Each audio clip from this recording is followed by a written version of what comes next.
Euzubillahimineşşeytanirracim. Bismillahirrahmanirrahim. Elhamdülillahi Rabbil alemin. Bugün de bir Yılların Hatırı programına hoş geldiniz diyorum. Bugün misafirimiz Mustafa Doğan abimiz. Biraz dekorumuz değişik farkındaysanız. Çünkü onu kendi evinde ziyaret etmek istedik. Kendi Allah'ın evinde yani Möglingen'de ziyaret etmek istedik. Onun için buraya geldik. Allah razı olsun davetimizi kabul etti. Biz de onu kendi evinde, kendi camiine davet ettik. Hoş geldin Mustafa abi. Hoş bulduk abi. Nasılsın, iyisin? Elhamdülillah, çok şükür. Dostları gördüğüm zaman daha iyi oluyoruz. Allah razı olsun. İnşallah, Allah razı olsun. Şimdi biz senin böyle bir ne zaman doğdun? Tarih olarak yani bir tarih verirsen. Nerede doğdun? Nerede büyüdün? Çocukluğun nerede geçti? Okula nerede gittin? Böyle bize anlatırsan, askerliğin nerede? Euzubillahimineşşeytanirracim. Bismillahirrahmanirrahim. İsmim Mustafa Doğan. Kırşehir Mucur. Eski ismi Kabaca. Şimdiki ismi Pınarkaya köyünde doğdum. 6. ayın 1'i 1952. Ölüm tarihi belli değil. Belli değil. Belli değil. Ama dur bakalım. Dolayısıyla daha çok yaşa inşallah. Dolayısıyla köyde öyle oldu ki o zamanlar tabii şartların getirdiği hep vekil öğretmenlerle. Kaç kardeştiniz? Aile Biz kaç dört oğlan bir kız idik. Oğlan olarak en küçüğümüz polisti. 2003'te rahmetli oldu Allah kalpten. rahmet etsin. Allah razı olsun. Allah rahmet etsin. Şu anda 3 oğlan bir kız hayatta devam Allah ediyoruz. hayırlı uzun Amin. ömürler versin inşallah. Amin. İlkokul işte köyde bitirdik. Onun dışında serüven bu tarafa doğru geldi. Hemen o tarihlerden sonra mı? Yok, şöyle söyleyeceğim. İlkokulu bitirdim. Tabii biz köyde olduğumuz için hayvanlarımız vardı. Manda, camış diyorlar ya, ondan vardı. Öyle çok muydu yani? Çok değil de bizim kendimize göre vardı. Eyvallah. İlkokulu bitirdim. Durumumuz iyiydi ama yine de ona göreydi. Baban çiftçi miydi? Babam çiftçiydi. Çiftçi. Çiftçiydi. 64'te Almanya'ya geldi. Baban da Almanya'da. Babam zaten bizi o getirdi. Eyvallah. 64 Ben bir de ilkler ya. evet, Bayramgil'in köyünde bir ay sığır güttüm. Eyvallah. O aldığım parayla Ankara'ya terzilik ilkokul bittikten sonra. Senin mesleğin terzilik. Terzi, evet. Maşallah. Ankara'yı bilenler iyi bilir. Adliye var. Eski adliye tam merkezde. Orada işte bir yıl terzilik, çıraklık devresi oldu. Tekrar kazaya Mucur'a döndük. 7 yıla yakın toplam yani. 6 yıl da Mucur'da çalıştık. İşte ondan sonra köy hayatı, yani oradaki hayatımız bitti. Yani ortaokula gitme durumu Yok olmadı. Direkt çıraklığa aslında geçti. aynen. Abim okuyordu. İşte dedim ya hani varlık içinde yokluk şey ettik. Abime destek çıkmak için aslında okuması gereken adam bendim. Diyorsun. Ondan sonra şartlar öyle getirdi. Şimdi ailede işin garip tarafı, kız da ben ilkokul mezunu. Abim işte belli bir noktalara kadar gitti. Öbürsü öğretmen. Benim küçüğüm. Yani tahsilini bitirmiş olan var. Aynen. Şeydi. Babam rahmetli çok şey derdi. Abim ismi işte Muzaffer işte oralardan gelme, Mustafa. Benim küçüğüm Orhan Gazi. Onun küçüğü rahmetli olan Mimar Sinan. Babam o dünyanın insanıydı yani, rahmetli. Şeydi, okumuşluğu yoktu fakat tarihi anlatırdı. Dedem işte Çanakkale'de onu anlatırdı. Keşke diyorum şimdi. Öyle mi? Çanakkale'den mi? Evet. Şehit Yahya mi? Çavuş. Öyle mi? Şehit mi oldu? O meşhur Yahya Çavuş değil de evet, şehit. Aynen. Maşallah. Bizim köyde yanılmıyorsam 4 kişi sülalede, köyde yani ufacık köyde. Elhamdülillah. Övünecek bir şey değil mi? Yani, Mustafa abi yani. Ya orası öyle de işin acı tarafı ne biliyor musun? Ben daha Çanakkale'ye gitmemişim. Öyle işte Almanya Mardin 9'u 70 Bofingen'e geldik. Bofingen benim Almanya'da. Baban istek yaptı. Evet. Yani annen de gelmiş miydi baban? Annem hiç gelmedi. Annem hiç gelmedi. Baban seni istek yaptı. Bofingen'e ilk etapta babamla turist geldik. Babam ben geleceğim dedim. Pasaport çıkarttık, aldık geldik. 70 işte Mardin 9'u Bofingen. Biliyorsun işte Sinopların içinde. Selam olsun. Selam olsun, aynen. Çok dostlarımız oldu. Sinoplar, o Haymanalılar hepsi. Allah razı olsun. Gerçekten. Orada Bofingen'de bir firmaya mı başladın? Deri firmasıydı. Bu deri firmasıydı. İşte 1,5 sene Bofingen hayatı oldu. Ben ondan sonra Ebnat'a geçtim. Fakat Bofingen'de ayrılırken Ağlamazsam da yaklaştım. Çünkü orada benim sanki ana vatanımdı yani. Yani Türkiye'den ilk geldik. Sonra oradaki arkadaşlar. İlk göz ağrım diyorsun. Aynen. Ayrılmak biraz şey oldu.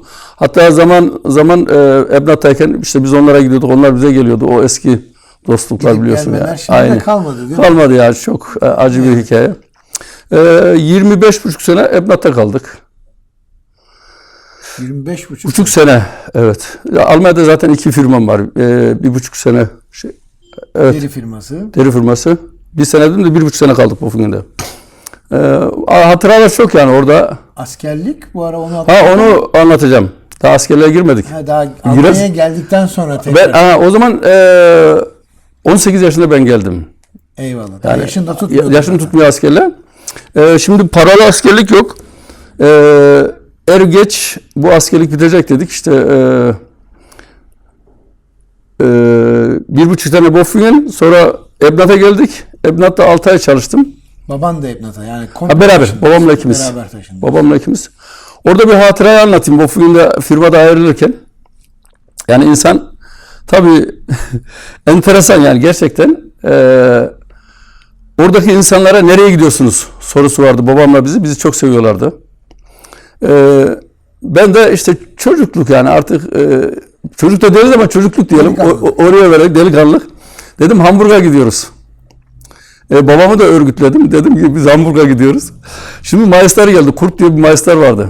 Bizim Aziz abi bilirsin. Evet. Aziz Baygın. Evet, onu yıkmıştır onu. 120 kiloluk adamı depetrol attırmıştır. Neyse o Kurt Mayıslar geldi. Hüsnü dedi. Hüsnü. O daha değişik söylerdi. Babamın ismi Hüsnü'ydü. Dedi ki Hüsnü nereye gidiyorsun? Dedi ki Hamburg'a gidiyoruz. Hüsnü dedi Müslümanlar yalan söylemez. Sen dedi Ebnat'a gidiyorsun. Ebnat'taki firma açmış. Bunlar nasıl bir adam diye sormuş bizi. Yalancının mı bu? Yani dedi. Yatsıya kadar Aynen. Yani oradaki yani gerçekten adam dedi ki Müslüman yalan söylemez. Söylediği şey bu ya. Yani ne ders vermiş? Yani gerçekten senin başının altından kalkmış ama. Hatta benim babamın hiçbir suçu yok. Yani. Babam rahmetlinin hiçbir suçu yok. Yani işte yani adını ne koysan koy. Eyvallah. Yani öyle oldu.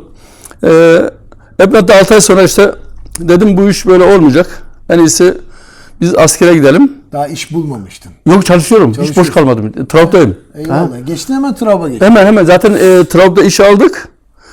Bofingen'de öyle ayrıldık. İşte Traub firması Bofingen'de firmaya soruyor ki bu insanlar nasıl bir insan? Eyvallah. Yani bunlar burada güzel iş alacak. Biz oraya hesap etmiyoruz. Bilmiyoruz orada soracağımız da Hamburg'a gidiyoruz. Neyse geldik bir 6 ay ettik işte. Babam rahmetli rahatsızdı yani. Bayağı bir hastalıkları vardı. Öyle oldu. Babam tekrar Bofingen'e döndü. Ben askere gittim. O arada işte abim Almanya'ya geldi. Ben Türkiye askere gittim. Normal 20 ay askerlik yaptık. 10 ayda öyle kaldım. Toplam 30 ay Türkiye'de kaldıktan sonra buraya geldim. Ama hepsi macera yani. Şimdi öyle oldu ki o zaman firmalarda çıkış veriyorlar Almanya'da 74'te. Bir kriz var. Kriz var. Türkiye'de de ben Lüleburgaz'da askerlik yaptım. 16 ay, 4 ay Manisa'da. 20 ay askerlik. 20 ay askerlik yaptım. Lüleburgaz'da tezkere aldık. Bu arada bir ay sonra falandı işte ben daha buraya gelmeye uğraşırken Kıbrıs çıkartması oldu. Trakya'dakilerin hepsini askere topladılar. Ben pazartesi günü köyden ayrılıyorum. Çarşamba günü askerler köyü basıyor. Beni götürmek için Trakya'ya. Ama İstanbul'daydım o zaman daha çıkmamıştım. Cumartesi günü İstanbul'dan ayrıldım. Oradan da Almanya'ya gelirken döndürdüklerini duydum. Hani arabayla falan gelmeye işte ettim, denedim. Yani uygun birini bulamadığımız için. Şimdi 2 pasaportla geliyorum. Nasıl 2 Enteresan. Birisi eski pasaportum. Yani birisi de turist pasaportu çıkartırdık.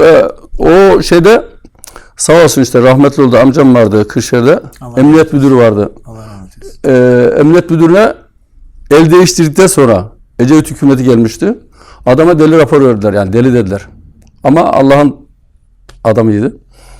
Bana bunları verdiler ya işte pasaportu aldık. İki pasaportu. İstanbul'da Lufthansa'da bilet alıyorum şimdi. Almaya geleceğim. Ağustos ayı tıklım tıklım dolu. Yedekte yer var. Yedek. Akşam 10'da, sabah 4'te. Şimdi öyle oldu ki oradaki kadına dedim neresin? Dedi Almanım. Dedim böyle böyle elimde de firma bir kağıt vermiş. Bu adam benim işçimdir. Çalıştırabilirim. Evet. Yani enteresan. Orada kadın dedi ki Doğan sakın çalışacağım deme. Akıl verdi sana yani. Zaten akıl vermese işte diyorum ya Allah kapıları açınca açıyor. Neyse dedi ki sana öyle bir bilet vereceğim ki dedi. İstanbul, Münih, Viyana, İstanbul. Gidiş dönüş bileti. Şimdi öbür şekli dedi seni gönderirler. Havaalanında. Biletini yakacaksın yani aslında.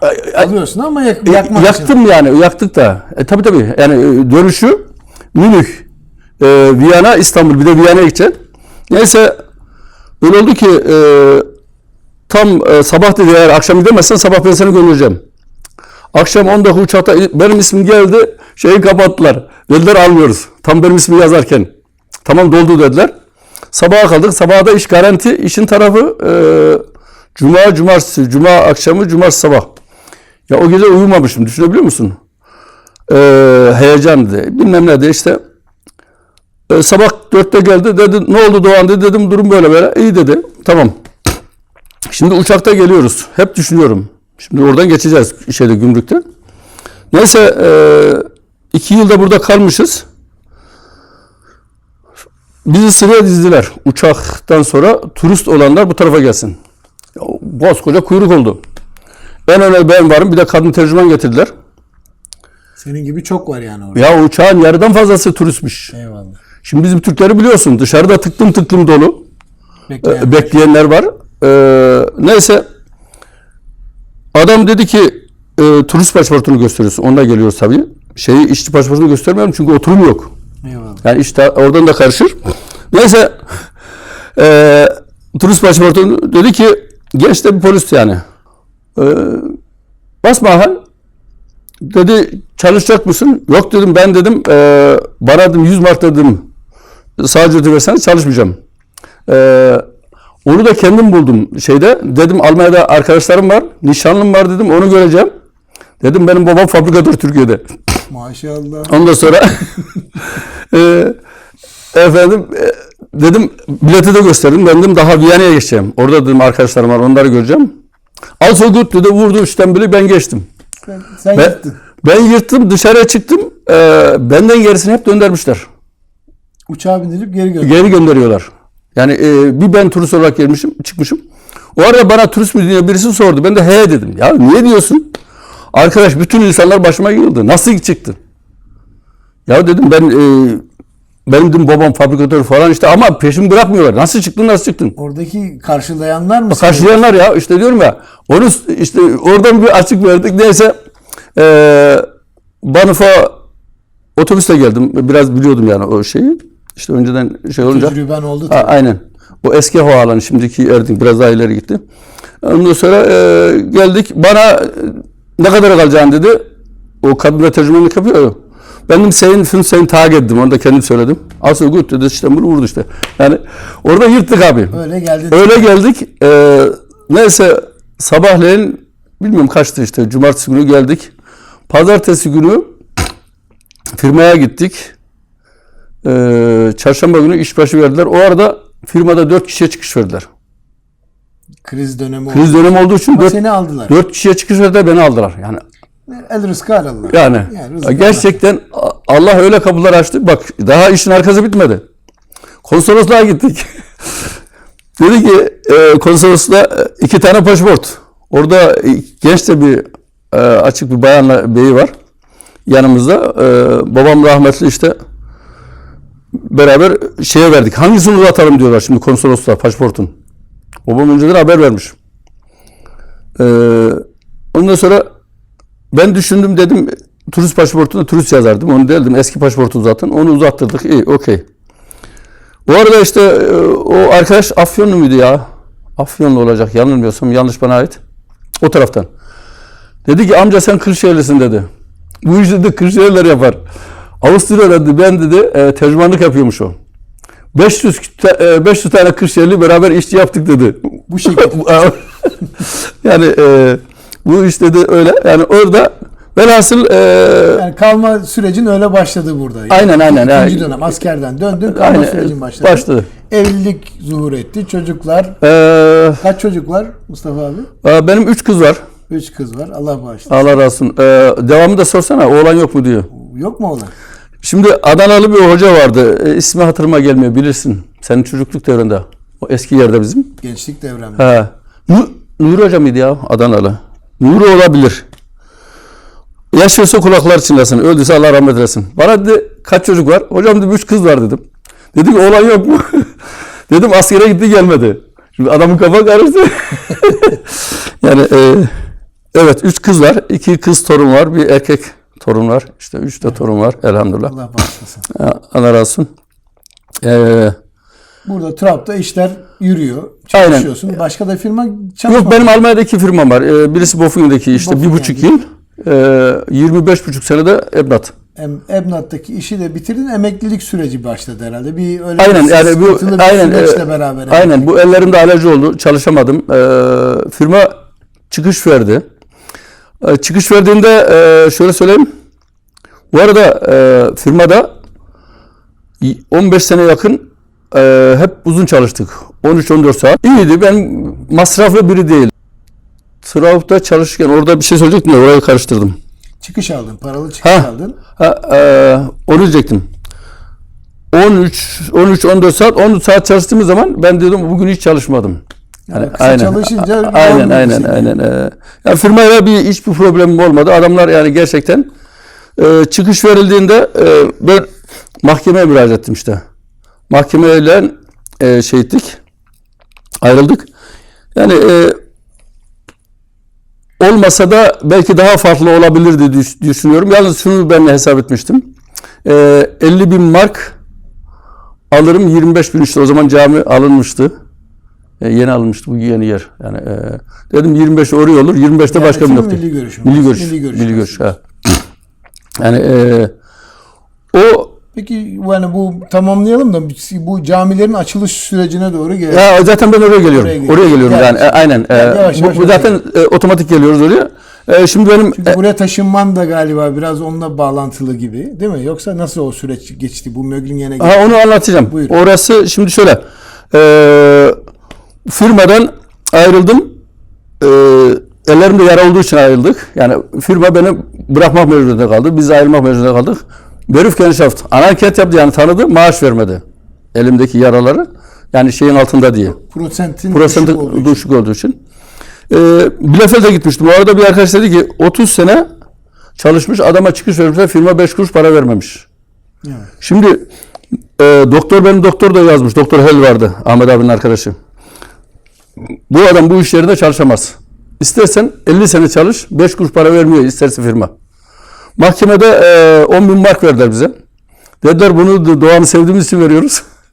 Yani o arada işte o Gölcük depremi oldu. Yani biliyorsun.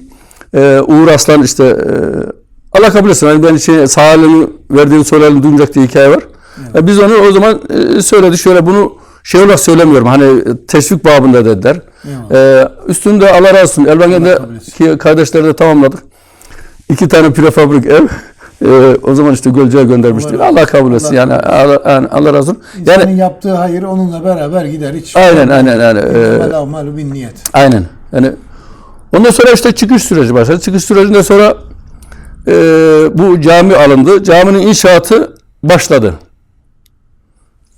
Şimdiki şu kullandığımız cami. Dedim tamam. Ben dedim işten de ayrıldım. Bu camide bir devam ederiz. Öyle oldu ki aslında atladığım yerler var da geriye döneceğim. Camiyle ilgili. Eyvallah. Giriş süreci önemli. Aynen.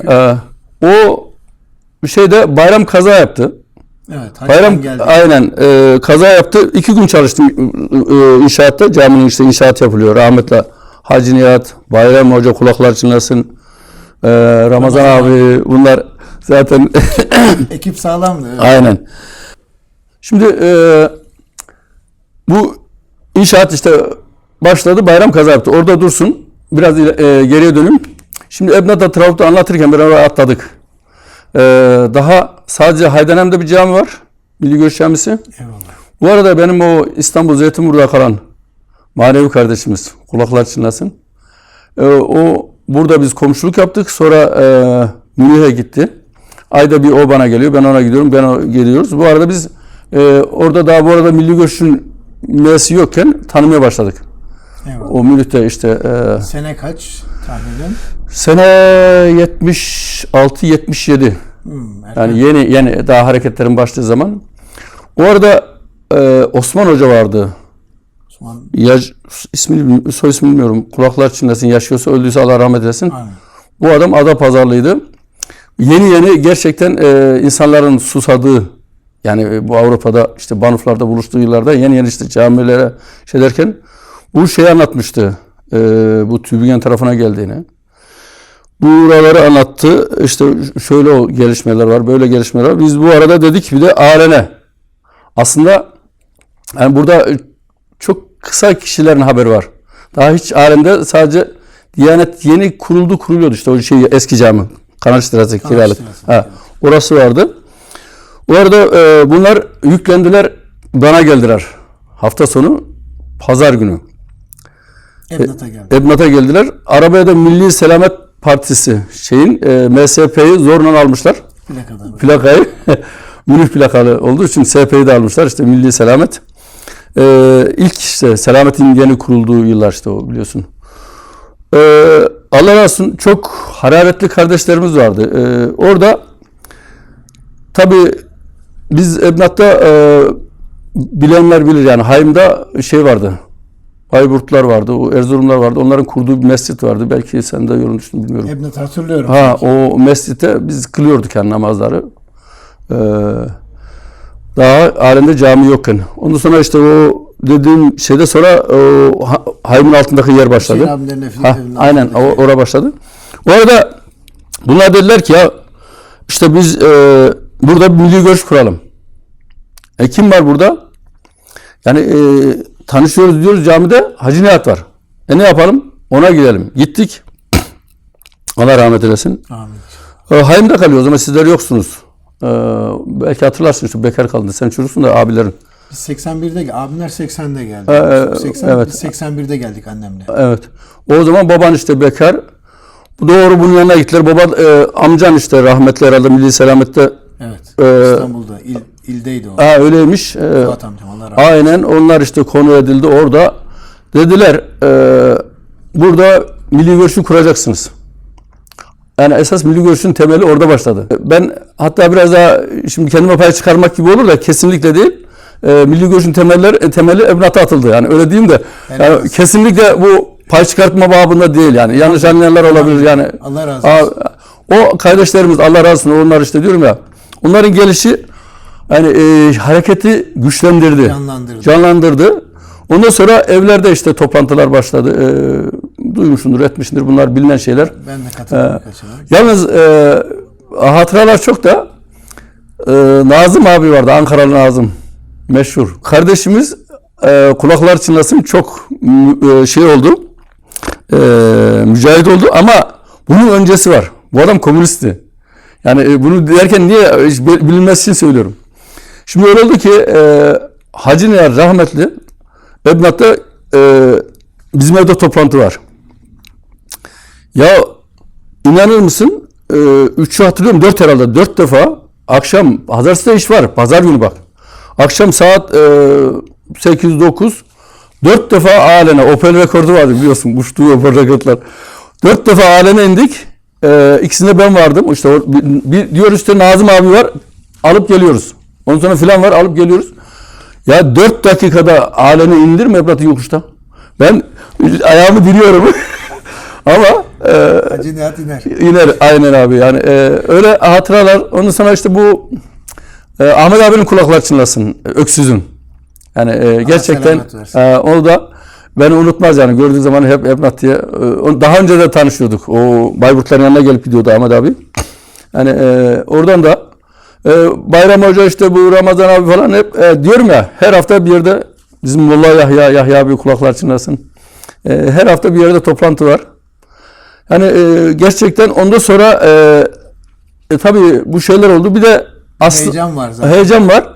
Aslında Diyanet'ten ayrılmaya da pek şey değildi. Bir gün Ramazan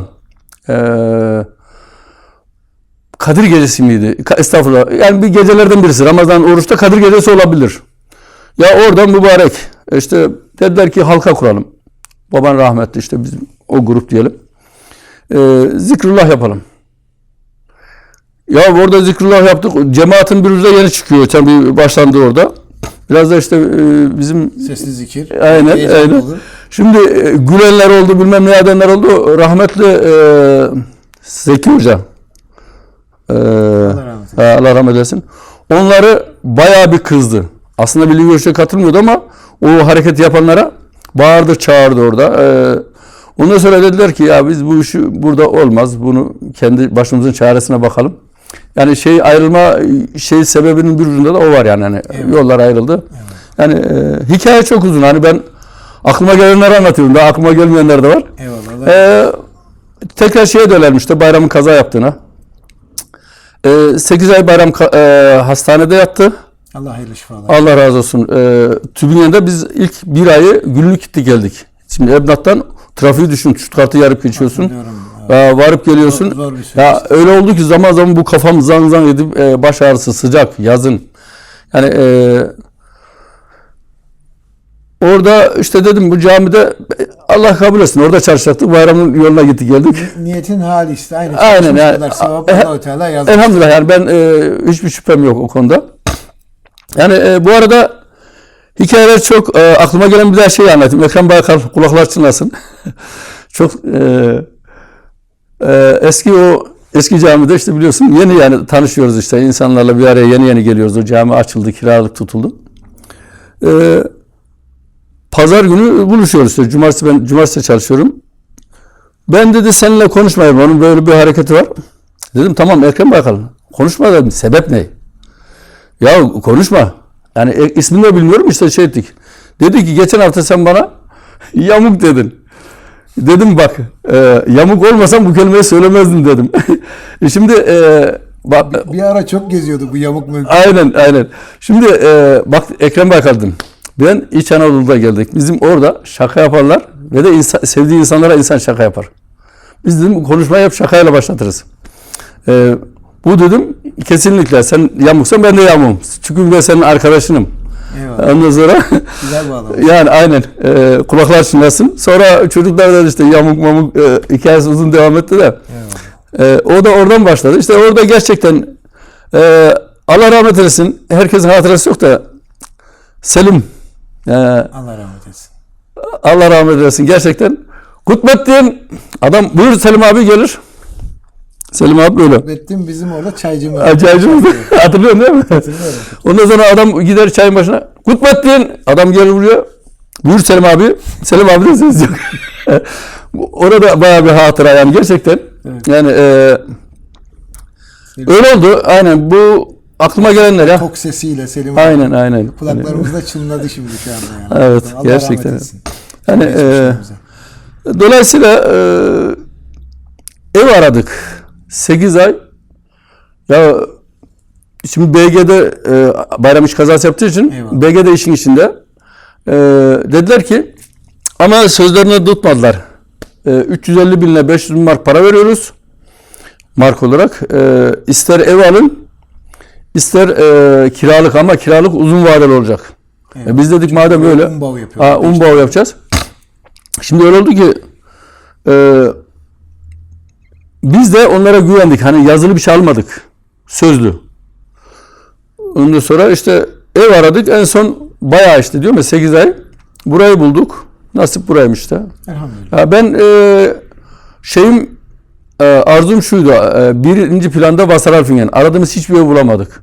Yani Wasseralfingen Unterkohen'i pek hoşlanmıyordum yani. Hani, ikinci plan Unterkohen veya Aalen yani. Hani bu üçgende kalmaya çok uğraştım. Ama buraya denk geldi. Nasip. Yani belki böyle olması buraya caminin olması. Vesileler oldu.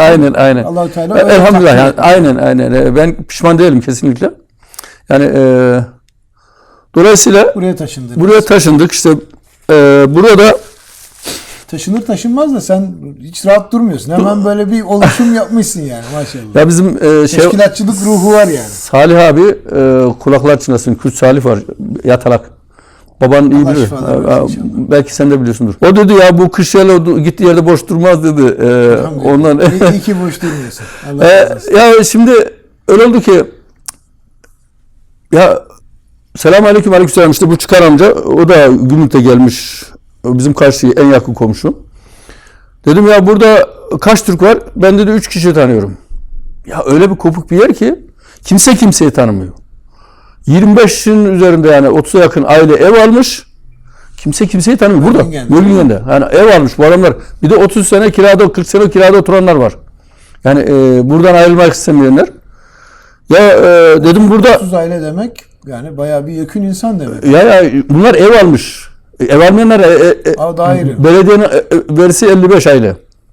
Neyse dedik ya burada cami var mı? Yok. Benim de gerçekten en büyük özlemim ya camiye yürüyerek gideyim.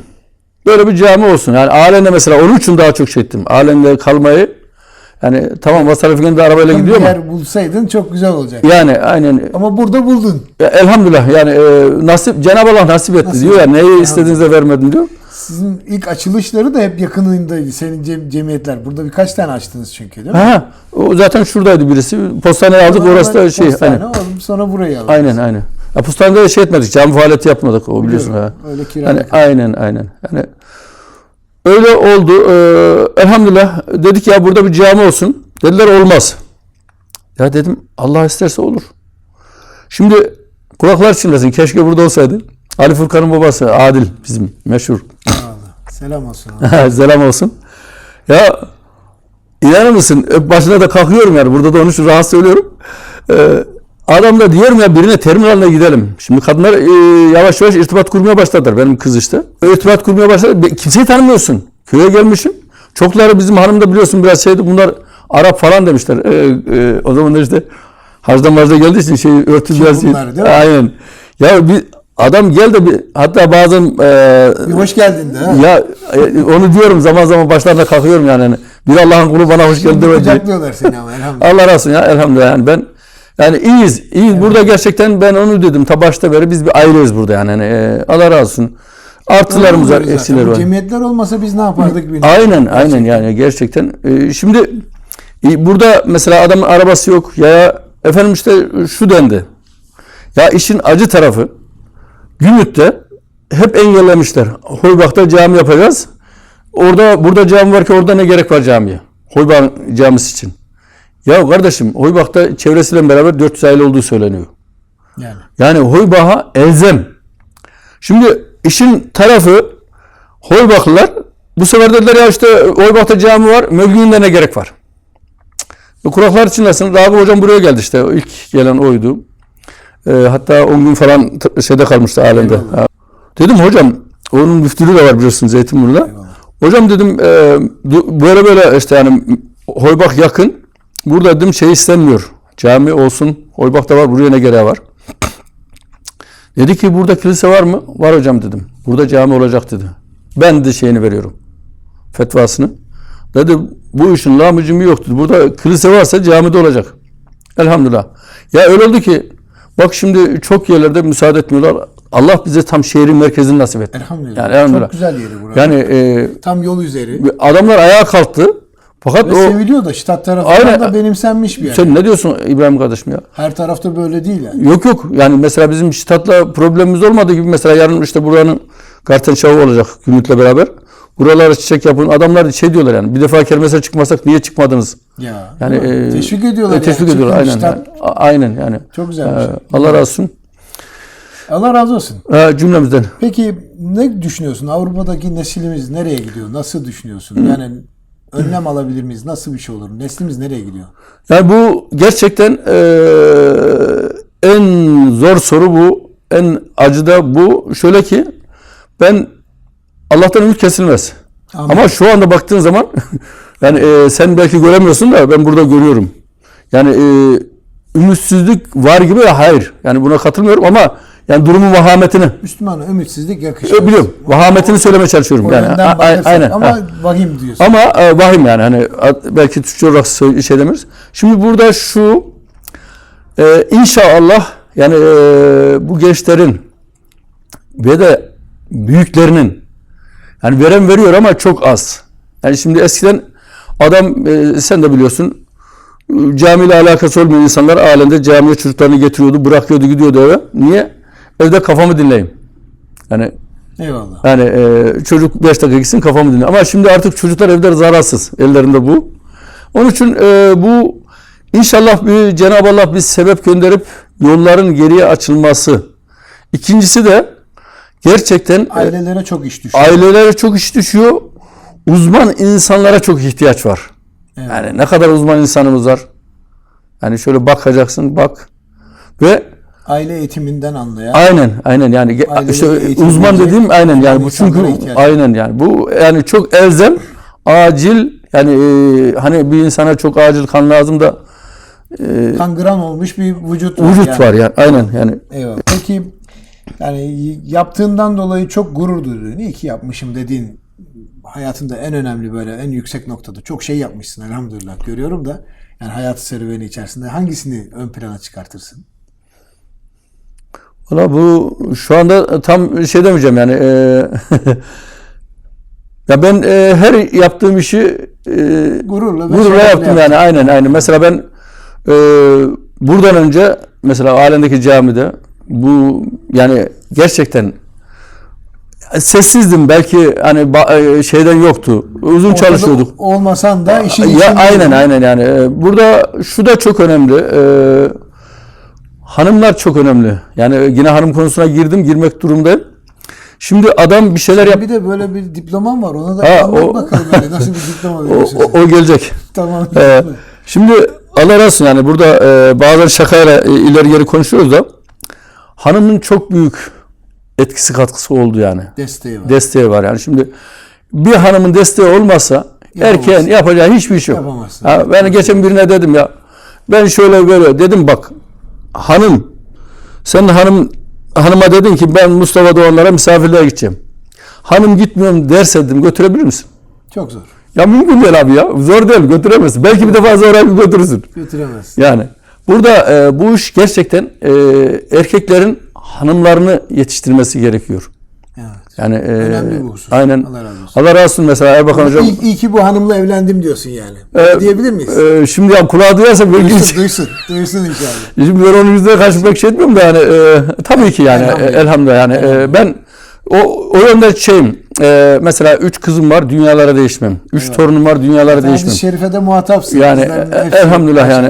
Peki yaptığımdan dolayı yapmasaydım dediğin Ha bir şey var mı? var. Onu anlatayım. Onda da kimsenin haberi yok. Onu bazı yerlerde dillendirdim de. O eski camide gençliğin açılması. Eyvallah. Hatırlıyorsun. Karşı tarafın. Ben şimdi oraya muhalefet ettim. Hatta yapılsın yapılmasın diyenler de ben yapılmasın diye parmak kaldırdım. Yani o geride kaldı. Gençlik Ama açılsın. yapılmış değil mi? Bir dakika abi arkasını getirelim. Getir bakalım. Çünkü ben o zaman gençlik başkanıyım. Ya işte şimdi ora açıldı. Ya ben niye karşı çıktım? Buranın kirasını zor karşılıyoruz. Hatırlıyorsan öbür tarafın. Eyvallah. O yönde yani ben o pencerede bakıyorum. Şimdi ora açıldı. Öyle oldu ki baban daha iyi bilir. Ayaş, kumarcı, işte camiye uğramayan insanların çocukları oraya gelmeye başladılar. Elhamdülillah. O insanlar Allah razı olsun işte yüzüne karşı değil bu kollarını tuttu namaza başlattı. Ya ben dedim ki ne yapmışım? Orada büyük pişmanlığım var yani İbrahim. Bunu kimseye açıklamadım yani. Engellenmemiş sonuçta. Yok engellenmedi ama ben yani yanlışımın Eyvallah. orada Çok da çok güzel bir şey. ya, elhamdülillah. Yanlışın tekrar görülüp de ne yapmışım Aynen yani benim diyebilmek. en çok yani Almanya'daki şeyim orası yani. Onun dışında hatırlamıyorum. Belki olabilir. Allah razı olsun. Ha. Peki bu şeyi de anlat da bu diploma işini. Ha. Ondan sonra bir son sorumuz da. Ya Allah razı olsun. O diploma işi Ebnat'ta yeni işte hanımlar ben ilk hanımları getirenlerden 76 birinci ayın 9'u muydu 7'si miydi 6'sı mıydı hatırlamıyorum. Hanımı getirdik. Bu arada Ankara'da benim tanıdık birisi mektuplar. O zaman mektup var işte. Telefon yok, şu Ne yok güzeldi yok. ama değil mi? Ha, Mektup. aynen. Mektubun içine Beynelmilel Kılıbık diploması koymuşlar. Şimdi biz de tabii bu işin biliyorsun bizde espri çok. Seviyorsun. Bunun bankaya götürdüm, kopyasını yaptırdım. Ebna Tıkı, Raiffeisen Bank vardı, oraya gittim. Şimdi adam tabii Türkçe yazıyor, anlamıyor ama resimlere bakınca anlıyor. Dedi ki adam güldü, bunu ne yapacaksın? Dedim ki millete dağıtacağım, sana da verin bir tane falan dedik. Yani bizim o diploma hikayesi de sağ olsun. Kime verdin ilk öyle? He? Öyle verdiğinde güzel şok olan biri var mı yani? Öyle bir anın var mı? Var. Var. Birkaç kişiye verdik. Sen çok kişiye verdin. Çok Babama kişiye- da verdin galiba, öyle hatırlıyorum. Ya onu o şekil verdik de sürpriz verdiklerimiz var. Sürpriz. Yanılmıyorsam yanlış bana ait Kurtboğan, Mustafa Kurtboğan'ın ona verdik zarfın içerisinde. Evet. Hani Zarfla gördüm. yeni evlilik şeysi. Esas enteresanı Köksal evlendi, bizim eve geldi Ebnat'ta. Şimdi hanımla ikimiz tabii istişare yaptık. Zarfın içine koyduk. Bunlara işte verdik. Şimdi burada akla gelen mesela amcam bize hediye koydu. Para koydu. Tabii yani. Şimdi eve gelirler, bunlar bir açarlar, bakarlar ki Beynelmilel Kılıbık diploması. Eyvah. Öyle. Evet. İbrahim abi. Şimdi son olarak bize büyüğümüz olarak yani Estağfurullah. görmüş geçirmişsin, hayat tecrüben var. Tavsiye ve önerilerin nedir gençlere, bize? Yani ne dersin? Yani Avrupa'da yaşayan Müslümanlara. Bana tavsiye ortada İbrahim abi. Görünen şu, yani bir de biraz daha acı tarafı, yani bu Almanya'nın genelinde var, Türkiye'de de var bu sıkıntı. Bu güzelim camiler açıldı, cemaatsiz bırakılıyor. Yani şimdi dedim ya, bu televizyonlar başladıktan sonra bu ihtiyarlar da köşeye çekilir. Dizilerek. Aynen. Yani ben onu şöyle misal veriyorum. Sakalı burada hacemim. Yani ben diyor evde de kılarım ama diyor diziyi kaçırmayacağım. Mesela öyle kardeşlerimiz var. Adam yatsı namazını iptal ediyor, topa gidiyor. Yani bu torun sahibi adam. Benim dediğim şey değil. Gençlere lafım yok. Çünkü top oynasınlar. Top oynamak çok önemli. Yani top derken spor yapmak çok önemli. Diğer sporlar. Niye? Ben kendim Ramazan'da o yazın mesela oruç tutardık. Top oynardık. Yani çocukluk devremde. O en uzun dönemlerde. Şeydi. Yani öyle bir yanlışım yoktu. Topu bıraktım, sigaraya başladım. Onu anlatmaya çalışıyorum. 13 sene bir sigara hayatım oldu. Spor insanın hem kötü alışkanlık. Aynen yani. Kesinlikle ben spora karşı değilim. Yalnız ya kardeşim, sen bu sefer adam diyor ki benim çocuğum gelmiyor. Sen kendin kaçıyorsun. Yani misal veriyorum, hani misal. Eyvallah, Yani tabii. gerçekten burada diyorum ya İbrahim abi, insanların geriye dönmesi gerekiyor. Allah. Teşekkür ederim. Oldu. Aynen. Söyle. Buyur. Belki yanlış bir şeyler konuşsak, herkes hakkını helal etsin. Evet. Selamünaleyküm. Aleykümselam. Biz de bu haftaki Yılların Hatırı programını böyle Mustafa abimizin cümleleriyle kapatmış olalım. Allah razı olsun. Hakkınızı helal edin. İyi günler.